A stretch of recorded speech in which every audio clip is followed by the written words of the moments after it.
Құрметті кәсіпкерлер, қадірлі инвесторлар.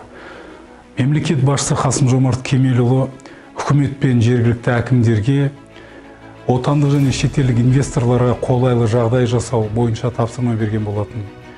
Осы тапсырмаларды орындау бойынша барлық өңірлер өздерінің жұмыстарын жасап жатыр. Кез келген өңірдің, кез келген облыстың, кез келген мемлекеттің оның мықтылығы оның экономикасының дамуымен ғана көрінеді. Сондықтан Түркістан облысының әкімі Дархан Амангелдіұлының тапсырмасына сәйкес инвестиция тарту және инвесторларды құқықтық көмек көрсету инвесторларға және әкімшілік кедергілерді осы кәсіпорындарды ашуда алып тастау бойынша жүйелі шараларды Төле би ауданында бастадық.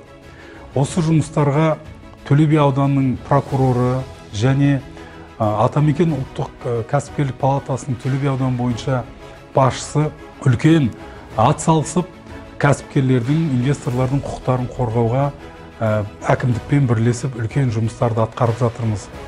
Төле би ауданы табиғаты қолайлы және 3-ші мегаполис Шымкент қаласына ара қашықтығы 30 минутты құрайды. Сонымен қатар Өзбекстанның астанасы Ташкент қаласына 1 сағаттық жерде орналасқан аудан болып табылады.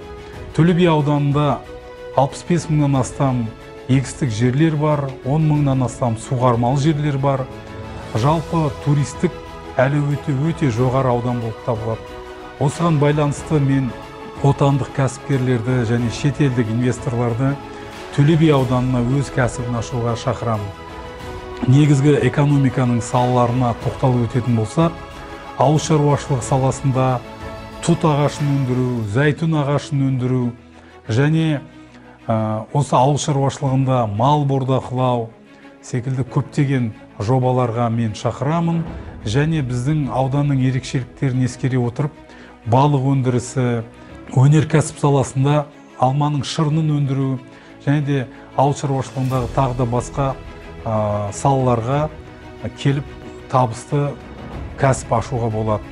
Және де туризм саласында экстремалды туризм және тау альпинизмін қолға алуға толық мүмкіндік бар.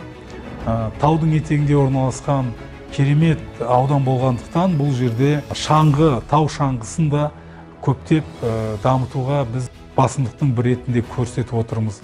Және де біздің ауданда 122 мың астам халық тұрады. Осыған байланысты Төле би ауданның орталығы Ленгер қаласында үлкен сауда орындарын, білім ошақтарын, оның ішінде шет тілдерін оқытатын, математика, осыны үлкен деңгейде оқытатын оқу орындарын салуға біз табысты деп ойлаймыз. Осы Төле би ауданының Ленгер қаласында көптеген өндіріс орындарын және де Шымкент қаласына жақын орналасқан Кемеғалған, Келітас, Аққұм секілді ауылдық округтерде өндіріс орындарын қоюға толық мүмкіндік бар. Бұл үшін біз индустриалдық аймақты құруға қазір жұмыстарды жүргізіп жатырмыз. Ол жерде өзіндік жеңілдіктері болады, электроэнергияның тарифіне. Осыған байланысты мен осы Шымкент қаласына ең жақын орналасқан аудандардың табиғаты қолайлы, табиғаты керемет туристік аймаққа барлық біздің отандық инвесторларды және шетелдік кәсіпкерлерді Төле би ауданына келіп жұмыс істеуге шақырамын және сол жұмыстың басы-қасында біз кез келген заңсыз болған кедергілердің барлығын жоюға уәде береміз. Осы аудан прокуратурасымен және кәсіпкерлік палатасымен бірлесіп инвесторларға президентіміз тапсырғандай барлық қолайлы жағдайды жасауға біз дайынбыз. Сіздерді Төле би ауданына шақырамыз. Үлкен рахмет.